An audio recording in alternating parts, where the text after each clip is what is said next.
우리가 말씀을 나누는데요. 사무엘상 25장입니다. 우리가 이제 사무엘상 23장을 이제 드디어 끝났습니다. 24장은 그 전에 했고요.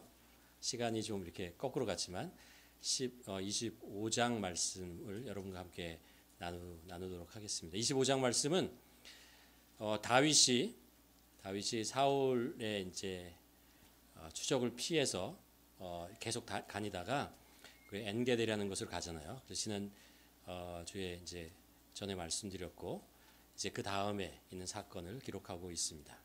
우리 함께 바란 광야에서 있었던 사건을 우리가 함께 한 절씩 교독하며 나아가도록 하겠습니다.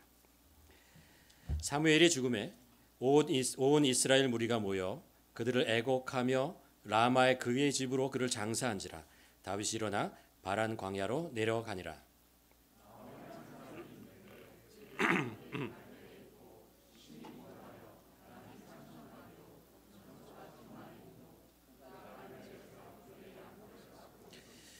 그 사람의 이름은 나발이요 그 아내의 이름은 아비가일이라. 그 여자는 총명하고 용모가 아름다우나 남자는 완고하고 행사가 악하며 그는 갈멜 족속이었더라.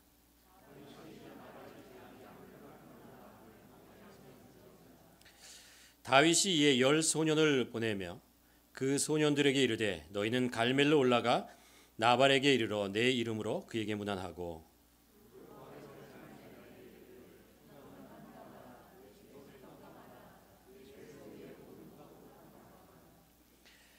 내게 양털 깎는 자들이 있다 함을 이제 내가 들었노라. 내 목자들이 우리와 함께 있으나 우리가 그들을 상치 아니하였고 그들이 갈멜에 있는 동안에 그들의 것을 하나도 잃지 아니하였나니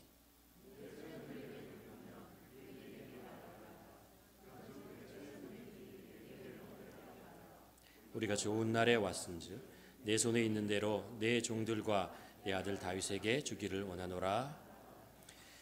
다윗의 소년들이 가서 다윗의 이름으로 이 모든 일을 나발에게 고하기를 마치매 다윗은 누구며 이새의 아들은 누구뇨? 그늘에 각기 주인에게로 억지로 떠나는 종들. 내가 어찌 내 떡과 물과 내 양털 깎는 자들을 위하여 잡은 고기를 가져 어디로서인지 알지 못하는 자들에게 주겠느냐 한지라. 이에 다윗 소년들이 돌이켜 함께 읽겠습니다. 다윗이 자기 사람들에게 이르되 너희는 각기 칼을 차라. 각기 칼을 차매 다윗도 자기 칼을 차고 400명 가량을 데리고 올라가고 200명은 소유물 곁에 있게 하니라. 우리가 잠깐 지난주에 또 말씀을 잠깐 보도록 하겠습니다. 우리가 사무엘상 23장을 여러 번에 걸쳐서 얘기하면서 우리가 말씀 함께 나누었던 주제가 뭐였냐면 하나님과의 소통이었죠. 하나님과 우리가 소통하는 삶을 살아야 한다는 그 말씀을 나눴고 지난주에는 어떻게 우리가 하나님과 소통할 것인가 라는 이야기를 여러분과 함께 정리해서 나누어 보았습니다. 그러니까 하나님과 소통을 해야 되는데 우리가 실제 삶 속에서 어떻게 하나님과 소통하며 살 것인가 라는 어떤 실천편 이런 것들을 여러분과 나누었는데 잠깐 우리가 뒤돌아보면요. 우리가 하나님과 소통할 때 가장 우리가 기저에 깔고 우리가 하나님과 소통해야 되는 것이 뭐냐면요. 하나님께서 우리와 소통하기를 먼저 원하신다는 거예요. 하나님께서 더욱더 우리와 소통하고 교제하고 동행하기를 원하신다라는 것이죠. 높은 보좌에 계신 그 하나님의 아들께서 이 땅에 오시고 또 성령님을 우리에게 보내시고 우리와 함께 하시는 것. 하나님께서 우리에게 원하시는 것이고 우리에게 주신 축복이기 때문에 우리가 하나님께 나아가는 것, 하나님과 소통하는 것은 우리가 당연히 마땅히 두려워할 것 없이 나가야 된다라는 것이었습니다. 이것이 우리에게 감사와 기쁨이 있죠.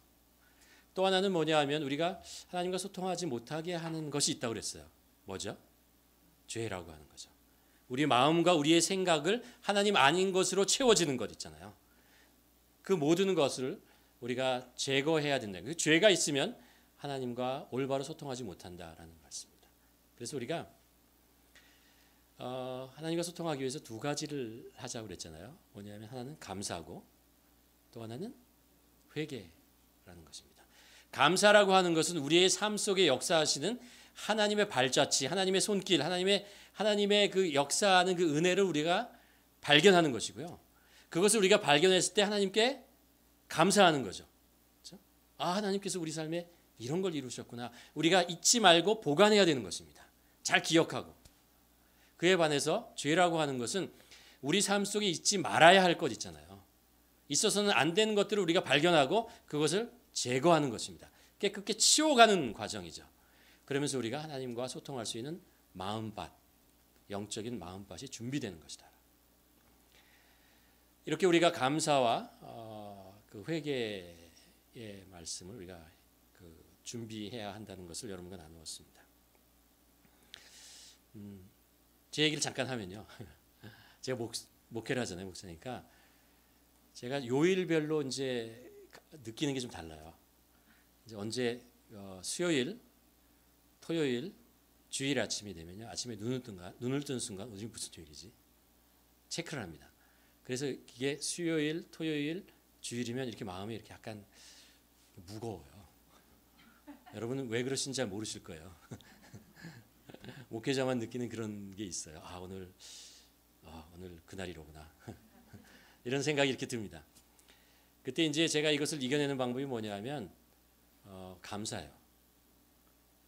내가 이런 일을 감당할 수 있고 말씀을 전할 수 있고 교회를 섬길 수 있고 하나님과 가까이 갈 수 있는 하나님의 말씀을 더 연구하고 할 수 있는 이런 기회에 내 인생에 어떻게 이렇게 기쁜 일이 있을 수 있지? 이렇게 귀한 일이 있을 수 있지? 이런 생각을 이 마음속에 이렇게 들면서 이겨내는 거죠. 그게 기쁨이 되고 감사가 되고 이제 찬양이 되고 용기가 되고 이렇게 됩니다. 우리도 그런 것 같아요. 여러분도 마찬가지로 하루를 이렇게 시작할 때 그런 거 있죠. 직장 생활하다 보면 월요병이라는 게 있잖아요. 한 주를 이제 시작하는구나 뭐 이런 무거운 마음. 어떤 사건이나 이런 상황 속에서 이렇게 좀 마음이 무겁고 힘들 때 있으면 우리가 먼저 생각해야 될 것이 하나님을 생각해야 합니다. 하나님이 누구신가? 하나님이 내 삶 속에 어떻게 그동안 은혜를 주시고 내 삶을 이끌어 오셨는가라는 것들을 가만히 묵상하고 생각하다 보면요. 그 두려움과 걱정과 이런 것이 조금씩 사라져요. 사라지고 그렇지. 그 하나님이 나와 함께 하시지. 이런 마음이 이제 생기는 거죠. 그래서 우리가 감사와 회개를 해야 된다는 말씀을 드렸고요. 그래서 우리가 이제 감사와 회개하는 마음으로 어떻게 되냐면 주님의 무릎 앞으로 나아가야 된다는 거죠. 기도로, 말씀 묵상으로, 예배로. 그래서 하나님께서 그 시간에 나에게 하시는 말씀, 음성, 확신 이런 것들을 우리가 놓치지 않고 기록하라. 노트와 펜을 가지고 그것을 기록하라라는 거죠. 세상에 믿지 못할 것이 우리들의 기억력입니다. 금방 잊어버려요. 은혜를 잊어버리면 안 되잖아요. 하나님이 우리에게 주신 말씀을 잃어버리면 안 되잖아요. 잊지만 안 돼요. 그래서 기록하면서 하는 거죠. 또 하나 있습니다. 하나님과 소통하는데 소통의 어떤 이런 그 완주가 있는데 서클이 있는데 그 중에 중요한 파트가 뭐냐면 순종으로 하나님께 소통하라는 것입니다. 하나님께 말씀을 드리고 하나님의 음성을 듣고 그것에서 끝나면은 이 하나님과 소통하는 것이 다가 아니에요.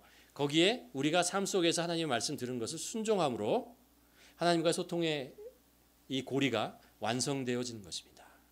그래서 우리가 행동을 통해서 삶을 통해서 하나님의 말씀에 순종하면서 우리가 하나님과 소통하자라는 말씀을 나누었습니다. 자, 이제 오늘 말씀으로 들어가면요. 오늘 말씀 시작하면서 어떤 처음에 1절에 무슨 내용이 나오냐면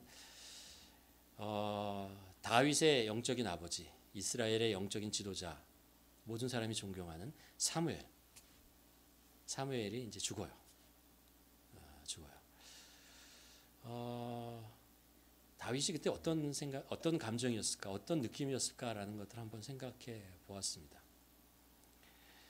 여러분도 아마 그런 경험을 해보셨을 거라고 생각하는데 저는 이제 어려서부터 신앙생활을 하고 특별히 이제 청년 때 신앙에 많은 어떤 기초와 단단한 이런 것을 쌓았던 것 같아요. 그렇게 할 수 있었던 것이 뭐냐면 우리 시대에 영적인 지도자들이 있었어요. 제가 직접 만나고 그러지는 못했지만 책을 통해서 만났던 존 스토트, 유진 피터슨, 제가 요즘 관심 있게 보는 것은 뭐 팀 켈러 이런 분들의 글을 그분들의 강연과 이런 것들을 보면서 많은 것들을 배우고 마음속에 이렇게 쌓였던 그런 것들을 기억합니다. 근데 이분들이 2000년, 2010년 이렇게 지나오면서 이제 팀 켈러 목사님 안 돌아가셨습니다. 존 스튜어트, 유진 피터슨 뭐 이런 분들이 이제 돌아가시는 것을 보면서 제 마음속에 두 가지 생각이 들더라고요. 하나는 아쉽다. 저분들의 말씀을 더 이상 이제 들을 수 없다는 것이 좀 아쉽고, 또 하나 제 마음속에 드는 것은 저렇게 인생을 전체를 통해서 하나님을 신실하게 믿고 의지하고 살아갔던, 그래서 마지막에 하나님의 품으로 가는 그 모습을, 하나님의 부르심 받고 세상을 떠나는 것을 보고 나도 인생의 마지막을 저렇게 보내고 싶다. 저렇게 끝까지 하나님을 신실하게 쫓아가고 그리고 하나님의 인도하심을 받고 그렇게 우리 주님을 만났으면 얼마나 좋을까라는 그런 소망, 이런 기대, 이런 것들이 이제 생깁니다. 아마 다윗도 사무엘이 그렇게 영적인 아버지였던 사무엘이 이 세상을 떠나는 모습을 보며 그런 생각을 하지 않았을까라고 생각합니다. 이제 내가 존경하고 의지할 수 있던 그분이 떠났군, 아쉬움. 그러나 저분이 끝까지 하나님께 신실하게 순종하며 살았던 그 모습을 나도 담고 싶다. 여러분, 우리 인생은 사실 언제 끝날지 모르잖아요. 저도 그렇고 여러분도 바라는 것이 언제일지 모르지만 우리가 하나님께 신실하게 끝까지 하나님과 동행하며 그렇게 우리 인생을 마지막까지 사는 우리 모두가 되기를 주님의 이름으로 축원합니다. 오늘 말씀이 이렇습니다. 사무엘이 이제 죽고 성경이 우리에게 뭐라고 얘기하냐면 다윗이 바란 광야로 내려갔다라고 얘기를 합니다. 다윗이 사울 왕을 피해서 동쪽으로 가보고 서쪽으로도 가보고 여기저기 다 가요. 그래도 뭐 어떻게 피할 수가 없어가지고 그 남쪽으로 쭉 내려가 광야로 갑니다. 광야 더 척박한 땅으로 가는 곳인데 그곳에 이제 광야라는 곳에 가서 숨어서 생활하게 됩니다. 근데 성경이 우리에게 다윗의 행적에 대해서 뭐를 얘기하냐면요. 다윗이 비록 광야라고 하는 곳에 숨어서 도망가고 있지만요. 다윗이 주위에 만나는 사람, 어려운 사람들에게 계속해서 선을 행하는 긍휼한 마음을 가지고 그 사람들을 도와주는 이야기를 합니다.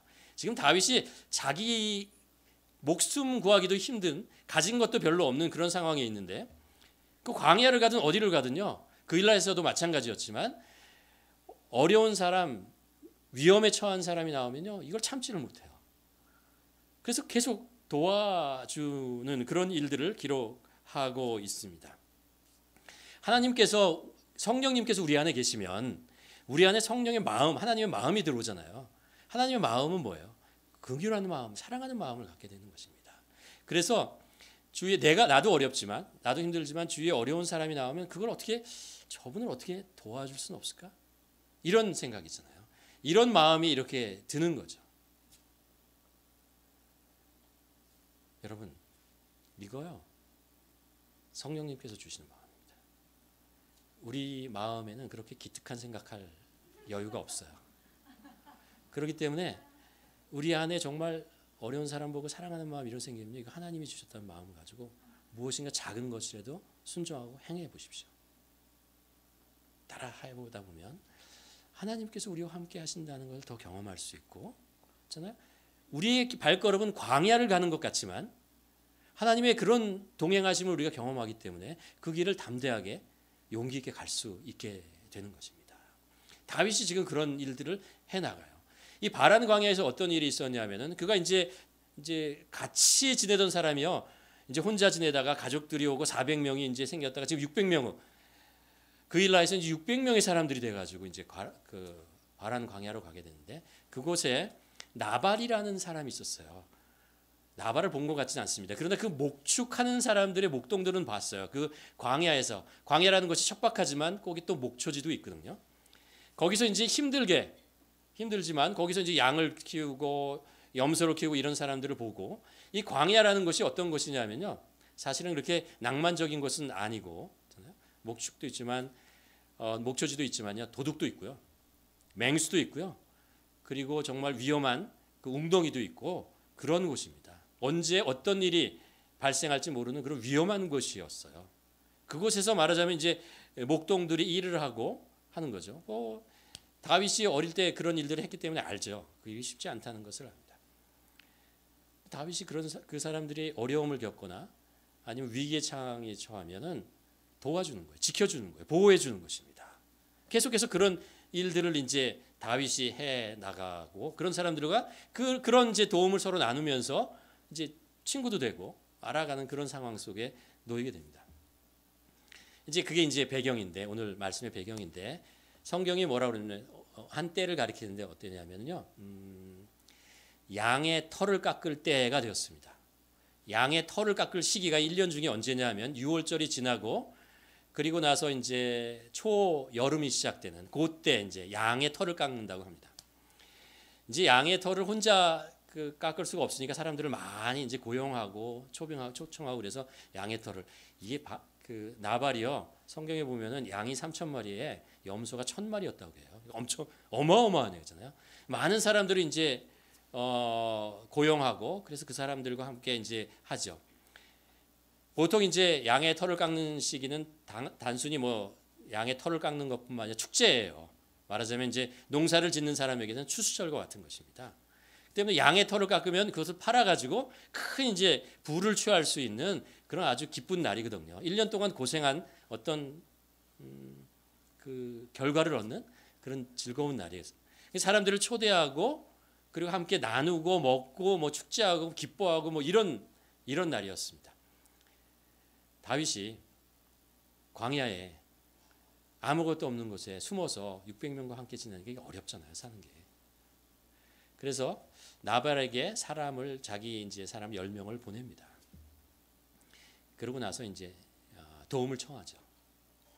우리가 이렇게 뭐 아시는지 모르시는지 모르겠지만 광야에서 당신의 목동들 내가 이렇게 도와주고 뭐 이런 일을 했으니까 좀 우리를 도와주십시오. 라는 이런 좋은 날에 기쁜 날이니까 우리를 좀 도와주십시오. 라고 이렇게 이제 10명의 사람들을 보내서 나발에게 얘기를 하죠. 말씀을 보면 이래요. 세번역을 보면 우리들이 잔치 벌이는 좋은 날에 어른을 찾아왔으니 제게 보낸 젊은이들을 너그럽게 보시고 부디 어른의 종들이나 다름없는 저의 부하들과 아들이나 다름없는 이 다윗을 생각하셔서 먹거리를 좀 들려 보내주십시오.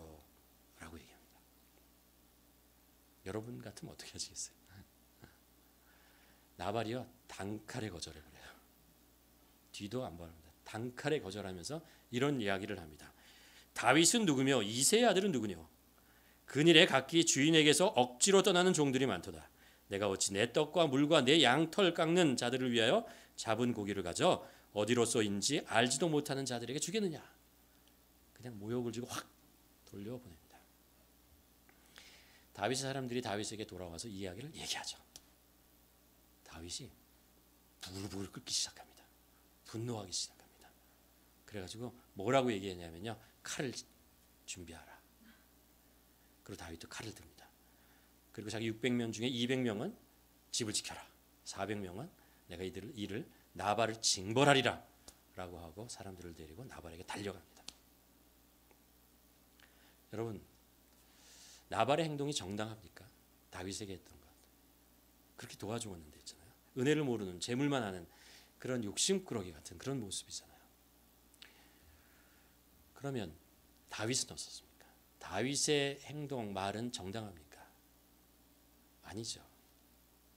자기가 이렇게 억울할 수는 있죠. 좀 모욕을 당하고 그것이 좀 분할 수는 있지만 그렇다고 칼을 들고 400명을 이렇게 일구고 달려간다, 징벌하겠다라고 나서는 것, 그것이 결코 정당하다고 말할 수 없습니다. 이게요, 사건이 점점 이렇게 눈덩이처럼 커지면서 이게 사건이 심각해집니다.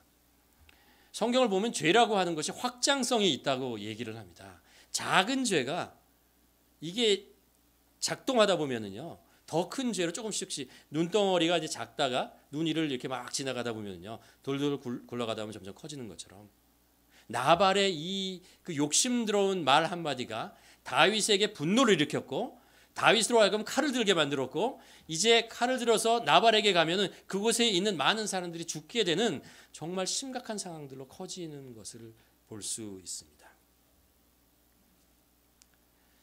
광야, 오늘 설교 제목이 광야에서 만난 사람인데 광야라고 하는 것이 성경에서 비유적으로 우리의 삶을 비교하면서 얘기하잖아요. 광야와 같은 인생 길.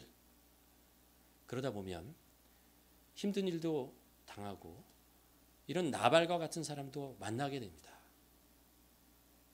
악한 사람, 어리석은 사람, 무지한 사람, 은혜를 모르는 사람, 뭐 이런 좋은 사람도 만나기도 하지만 이런 어려운 사람, 힘든 사람들을 만나고 지혜롭지 못한 사람들을 만나게 된다는 거죠. 우리가 이때 어떻게 해야 되느냐라는 거예요. 오늘 말씀을 보면서 잠깐 정말 나발이 어리석다고 하는데 나발이라는 이름이 뭐냐면 이름의 뜻이 그거예요. 어리석다라는 뜻이거든요. 글쎄요. 태어날 때 부모님이 나발이라고 지었는지 잘 모르겠지만 한 신학자는 그렇게 얘기해요. 이게 나발이 별명일 것이다.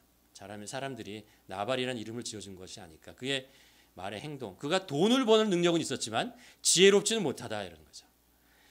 나발의 그 행동을 보면서 무엇이 지혜롭지 못한 것이 어리석은 것이냐라는 것들을 몇 가지 우리가 한번 볼 수 있어요. 첫 번째는 뭐냐 하면 살아가면서 내가 누리고 있는 것이 은혜라는 것을 모르는 거죠. 내가 누리고 있는 것이 나의 능력과 힘과 이런 것으로만 되는 것이 아니고 주위에 있는 사람들의 희생과 도움으로 이루어졌다는 사실을 모르는 것. 그리고 이거 다 내가 한 거고 내 땀과 내 지혜와 내 능력으로 된 거야 라고 생각하면서 자기가 가진 모든 것들을 내 것이라고 생각하는 것. 이거 어리석다는 거예요. 그렇게 생각하는 자체가 어리석다는 것입니다. 또 하나는 어리석다는 것이 이런 거죠. 모을 줄은 아는데 베풀 줄을 모르는 사람입니다. 모으면 그것이 다 자기 것이라고 생각하는데 성경은 베풀지 않는 모든 재물은 썩어버린다라고 얘기합니다. 사해처럼 썩어버리고 만다라는 것입니다. 광야에서 이스라엘 백성들에게 만나를 하루분의 만나만 주잖아요. 이틀 거 모으면 어떻게 되죠? 썩어버려요. 하나님께서 주시는 모든 것은 나를 통해서 주위에 있는 사람들에게 베풀라고 주신 것이지 내가 그것을 쌓아놓고 곳간의 크기를 넓혀가면서 살도록 주시는 것이 아니라는 거예요. 그렇게 하다 보면 썩어버리는 거예요. 아무 소용이 없다는 거예요. 이게 어리석다는 거죠. 나발은 계속 양이 3천에 염소가 1,000마리 뭐 그러면서도 계속해서 자기 것을 쌓는 그런 인생 어리석다고 얘기하는 것입니다. 또 하나 얘기하면요. 사람을 외모로 취하는 거예요. 다윗의 사람들이 나발에게 왔을 때 나발이 그 얘기를 듣고 나서 이런 이야기를 하잖아요. 다윗은 누구며 이새의 아들은 누구뇨 그날에 각기 주인에게서 억지로 떠나는 종들이 많도다. 다윗 맞아요. 다윗 베들레헴의 조그만 동네에 있잖아요. 양을 치던 소년에 불과하는 다윗이었습니다. 한때는 사울 왕에게 눈에 들어가지고 장관이 되었지만 지금은 눈 밖에 나서 도망다니는 언제 죽을지 못하는 그런 신세에 있습니다. 겉으로 보면 하나도 자랑할 거 없어요. 뭘 잘해준다고 나발이 다윗을 선대하고 돌아올 것이 있을 것인가? 아니요. 없어요. 겉으로 보긴 그렇습니다. 그러나 그렇지 않죠. 이쯤 되면요. 하나님께서 다윗을 기름 부었다는 것을 이스라엘의 많은 사람들이 알고 있었어요. 근데 나발은 그런 건 별로 상관없어요. 지금 다윗의 모습, 겉모양 그것이 더 중요한 것이고 아무것도 같지 않은 거지와 같은 존재 내가 그들을 선대할 이유가 없다라고 얘기를 하는 거죠.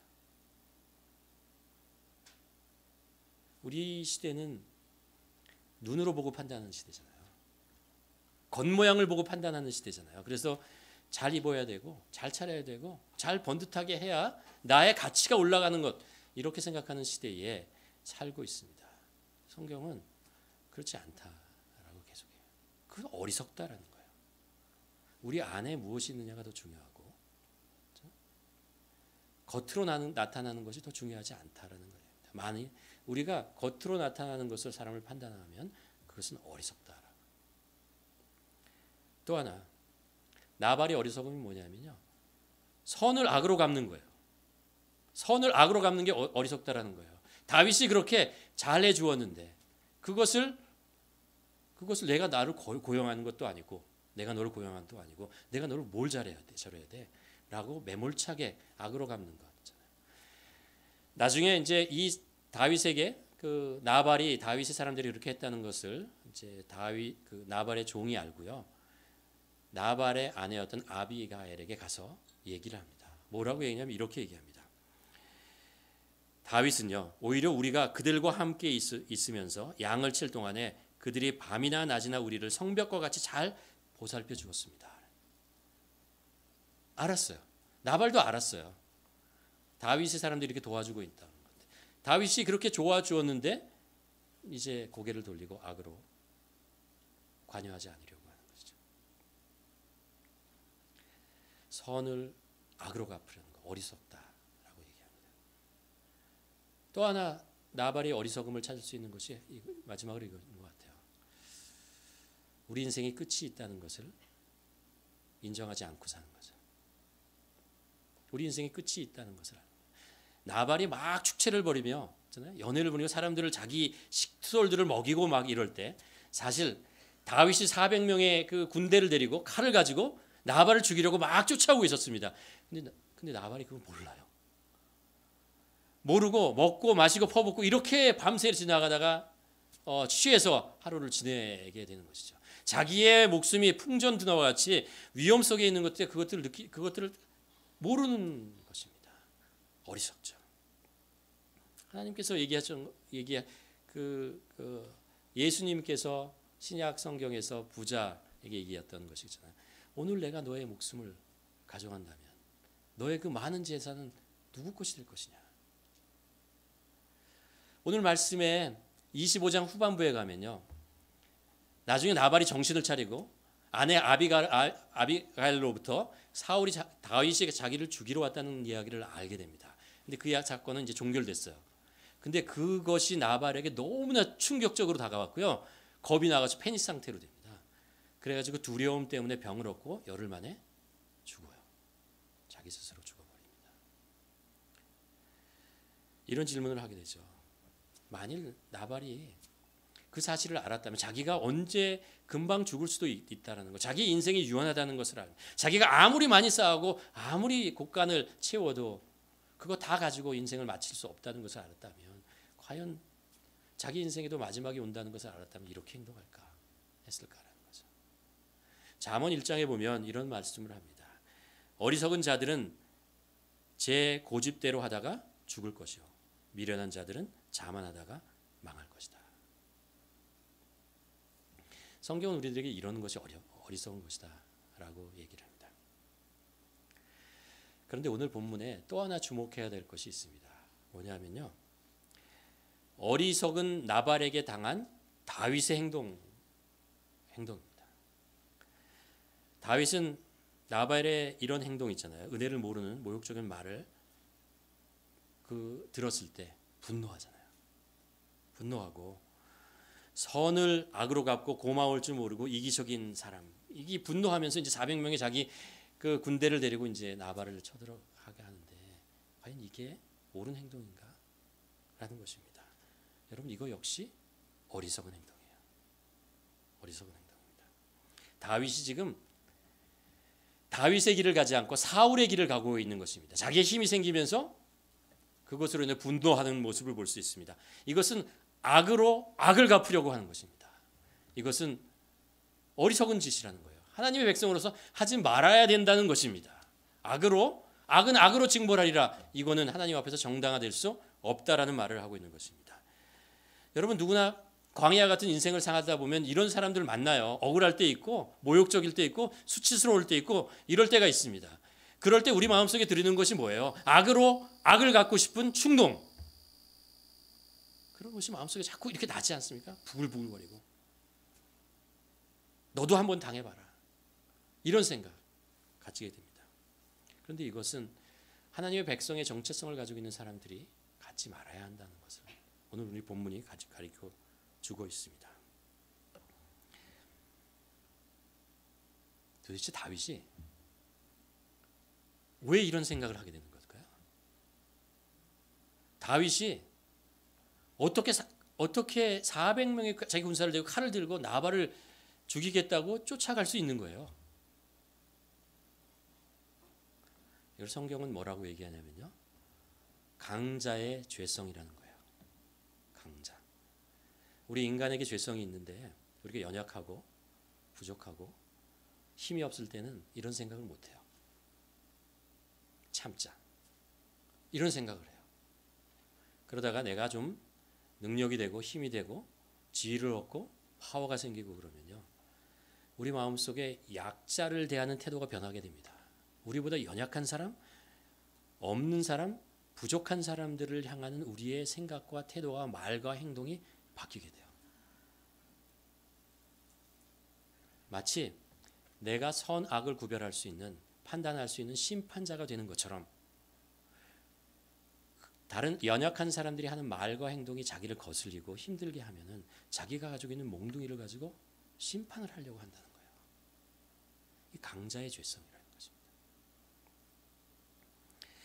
나발은 목축을 해서 많은 부를 얻은 사람이지만 아무런 군사력을 가지고 있지 않은 사람들이었습니다.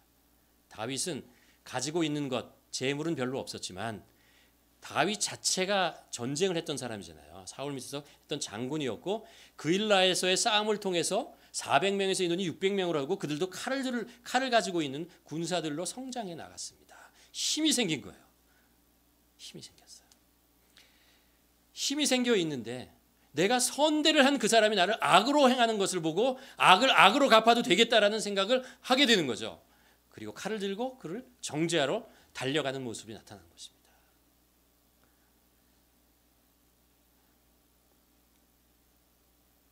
인간의 죄성은 내가 연약할 때보다 내가 강해졌을 때 더 강하게 나타납니다. 더 위험스럽게 나타나고 더 많은 사람들에게 안 좋은 파급 효과를 내게 된다는 것을 우리가 기억해야 합니다.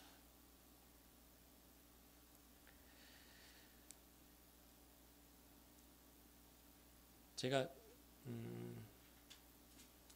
제 그 삶 속에서 이거를 아주 뼈저리게 경험했을 때가 있는데요.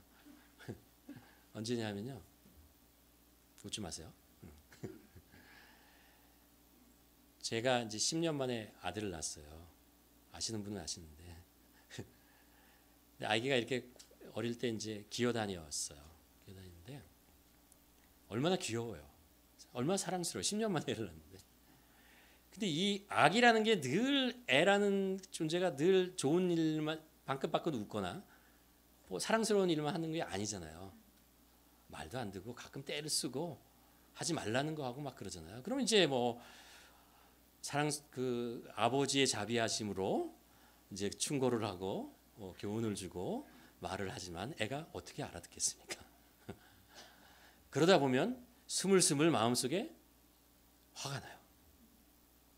이놈 시끼가 말을 안 들어. 뭐 이런 생각들이 마음이 나고 이것이 가끔 어떤 행동에 대해서 내 마음속에 분노를 일으키기도 하더라고요. 그래가지고 이 아이에게 하지 말아야 되는 말과 행동을 하는 내 모습을 보게 됩니다. 그래서 생각해 봤어요. 저 그런 사람 아니거든요. 근데 왜 내 사랑하는 아들에게는 이 말과 행동을 할 수 있는 거냐라는 거예요. 제가 그때 깨달았어요. 내가 무슨 말을 하든 무슨 행동을 하든 이 아이는 나에게 대항할 수 없다는 걸 알았어요.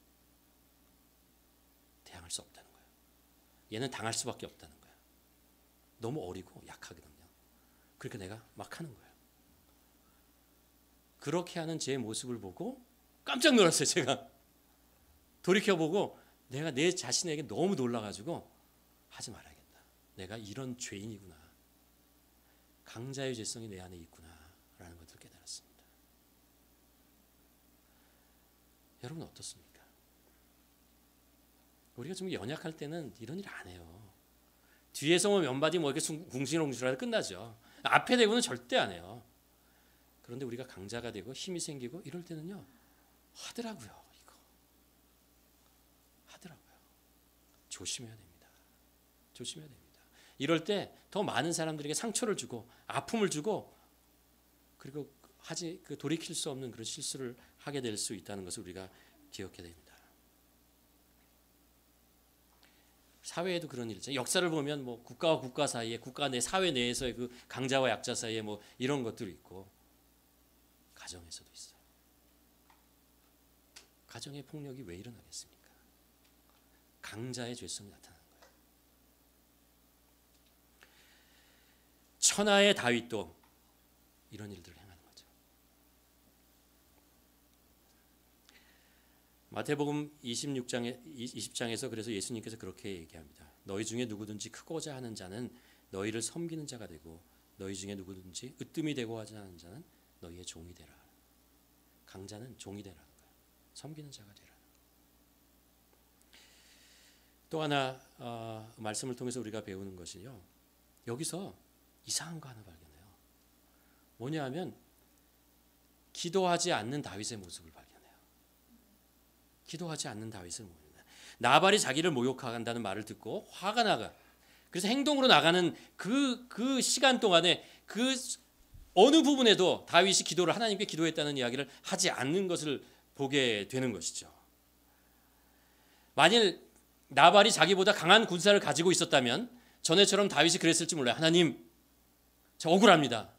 어떻게 할까요? 뭐 이렇게 기도했을지 모르겠는데, 나발이 군사력이 없다는 것을 아는 다윗은 하나님에게 기도하는 것을 스킵해버리고 그대로 바로 칼을 들고 군사들 400명을 들고 달려가는 것을 볼 수 있습니다. 기도하지 않았어요. 하나님과 소통하지 않고 움직이는 것, 그것이 얼마나 위험하고 그리고 후회할 짓을 하게 된다는 것을 우리는 알게 됩니다. 다시 말씀, 천하의 다윗도 기도하지 않고 움직일 때 육체의 소욕에 빠지게 된다는 것입니다. 여러분, 동그라미 한 10개 정도 하십시오. 천하의 다윗도 기도하지 않고 움직일 때 육체의 소욕에 빠지고 만다는 것을 기억하십시오. 우리가 기도해야 될 이유가 있어요. 하나님 앞에 이 사실을 모두 얘기하고 정직하게 얘기를 하고 하나님의 음성을 들어야 될 이유가 있습니다. 그렇지 않으면 이런 어처구니 없는 일들을 하게 되는 것입니다. 예수님께서 그래서 제자들에게 가르쳐 주신 기도에 꼭 이게 들어가잖아요. 저희를 시험에 들게 하지 마옵시고 다만 악에서 구하옵소서. 언제 시험에 들어갈지 모르는 겁니다. 기도라고 하는 것은 영적인 보호 울타리를 만드는 것과 같습니다. 우리가 기도함으로 하나님께서 우리에게 영적으로 사탄의 그 도전과 유혹과 이런 것으로부터 우리를 지켜주게 됩니다. 여러분, 사탄이 광명천사와 같이 유혹 포장을 하고 있잖아요. 위장을 하고 우리를 유혹할 수도 있고, 우는 사자와 같이 우리를 위협하고 겁내고 쓰러지게 만들 수도 있습니다. 그럴 때 우리가 하나님 앞에 기도하며 나아가는 거죠. 하나님, 저 연약합니다. 도와주십시오. 우리 자녀들을 학교를 가고 우리 배우자들 직장에 가서 일할 때요, 하나님, 직장이나 학교에서 이 애들을 보호해 주십시오. 지켜주십시오. 유혹에 넘어가지 않게, 죄를 짓지 않도록, 사탄의 그 도전에 넘어가지 않도록 주님 도와주시옵소서. 우리 기도해야 되죠. 우리가 잘 아는 찬양 중에 이런 찬양 있잖아요. 오늘 집을 나서기 전 기도했나요? 오늘 집을 나서기 전에 기도하셨나요? 마음에 분이 가득할 때 기도했나요? 마음에 분이 가득할 때. 어려운 시험 닥칠 때 기도했나요? 기도는 우리의 안식, 빛으로 인도하리. 앞이 캄캄할 때 기도 잊지 마시오. 기도해야 됩니다.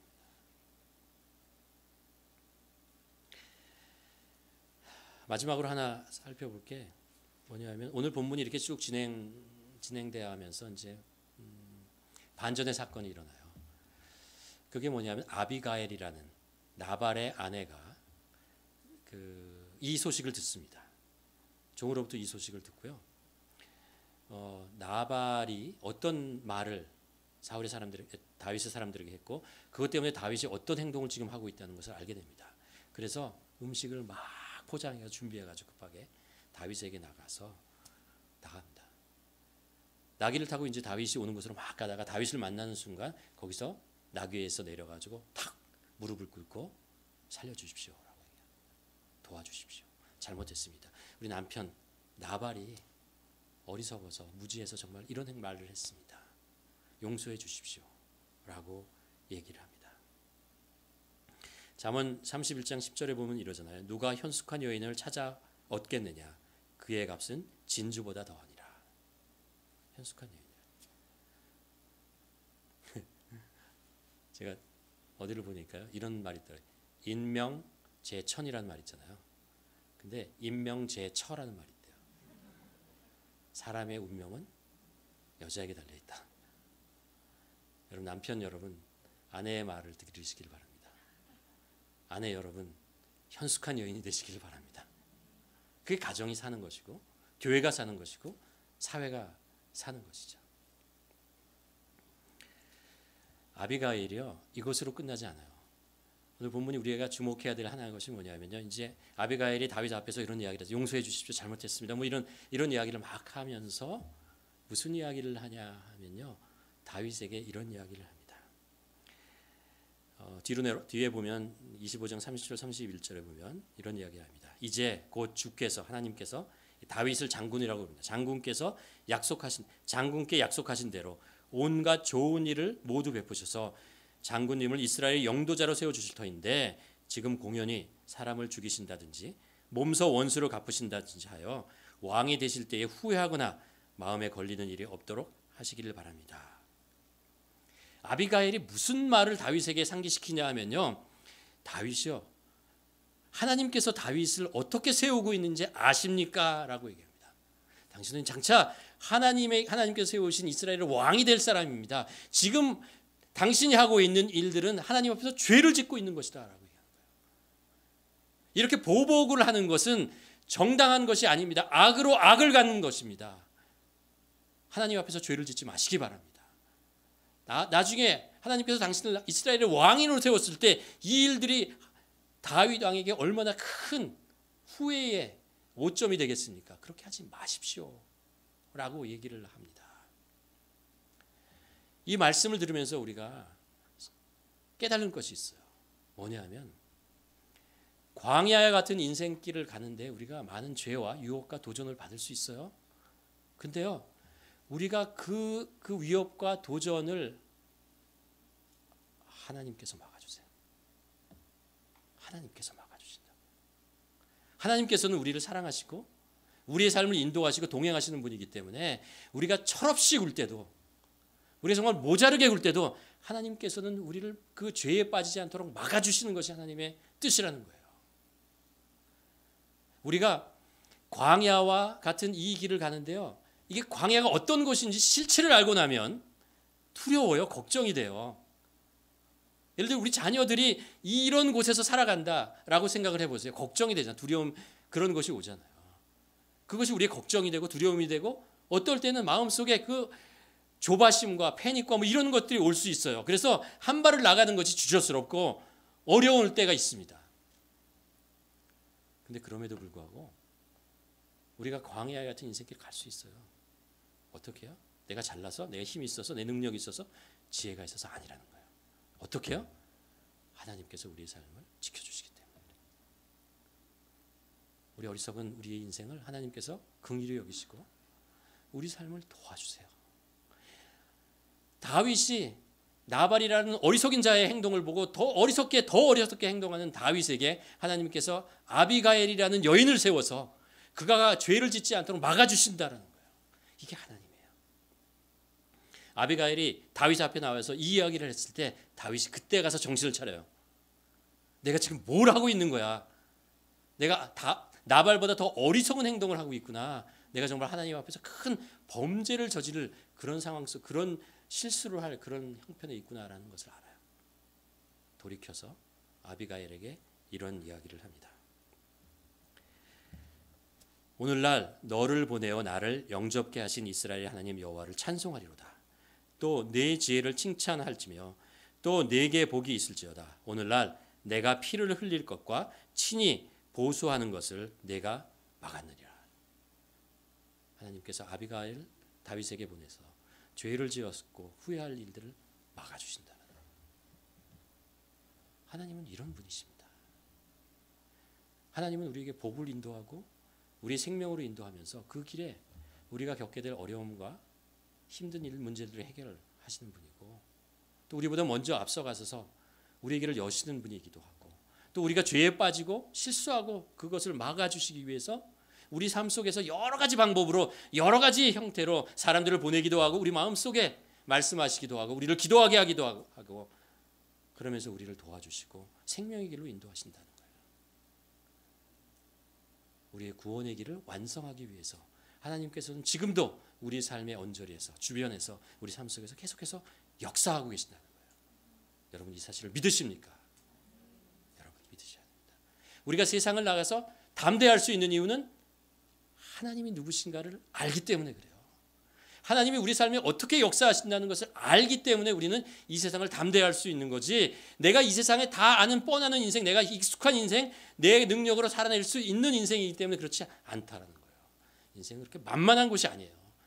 우리 마음대로 할 수 있는 것이 아니에요. 100번을 갔던 길도 우리가 길을 잃어버릴 수 있는 것이 우리 인간이 어리석음입니다. 그러나 처음 가는 길에도 하나님께서 함께 하시고 지켜주시기 때문에 우리가 그 믿음을 가지고 갈 수 있는 거예요. 그것이 우리에게 힘이고 우리의 확신입니다. 기쁨입니다. 잠언 31장 30절에 보면 그 여인에 대한 이야기를 또 이렇게 마무리합니다. 고운 것도 거짓되고 아름다운 것도 헛되나 오직 여호와를 경외하는 자는 칭찬을 받을 것이다. 하나님이 이런 분이시라는 것을 알고 그분을 경외하는 것이 그것이 우리의 힘이고 능력이다라는 거죠. 잠깐 정리하면 이렇습니다. 우리가 오늘 본문을 통해서 몇 가지 중요한 영적인 교훈을 얻죠. 첫째는 악으로 갚지 마십시오. 그렇게 살지 않도록 기도해야 됩니다. 우리는 언제든지 그럴 수 있는 사람이에요. 악으로 악을 갚고 싶은 그런 어떤 그 충동 속에서 살아갑니다. 그러지 말라는 거죠. 두 번째, 기도하지 않고 하는 행동은 어리석어요. 어리석은 행동입니다. 어리석은 일들을 할 수밖에 없습니다. 세 번째, 하나님 아버지께서 우리의 죄, 우리가 죄에 빠지지 않도록 지켜주신다는 확신을 가지고 살아야 합니다. 그럴 때 하나님이 우리 삶의 주인으로 임하시는 것이고 광야에 같은 인생길, 우리가 하나님을 의지하고 기도하며 담대함으로 주님이 인도하시는 길로 가는 우리 모두가 되기를 주님의 이름으로 축원합니다. 기도하시겠습니다.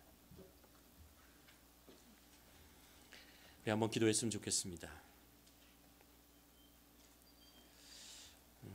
혹시 내가 강자의 죄성으로 하지 말아야 될 말과 행동을 하며 살았던 그런 일들이 있습니까? 이 시간에 우리 자신을 돌아보면서 하나님 도와주시옵소서. 저희를 겸손하게 하시고 매 순간순간마다 기도하며 집을 나서기 전 기도하고 어려움이 있을 때 기도하며 기도로 우리의 삶을 만들어가는 우리들 되게 도와주시옵소서. 하나님께서 우리 삶을 어떤 상황 속에서 보호하시고 지켜주시고 인도하신다는 그런 확신을 가지고 한 걸음 한 걸음 광야 같은 인생이지만 확신을 가지고 기쁨으로 담대하게 주님과 동행하며 나아가는 저희들 되게 하여 주시옵소서. 함께 기도하시겠습니다.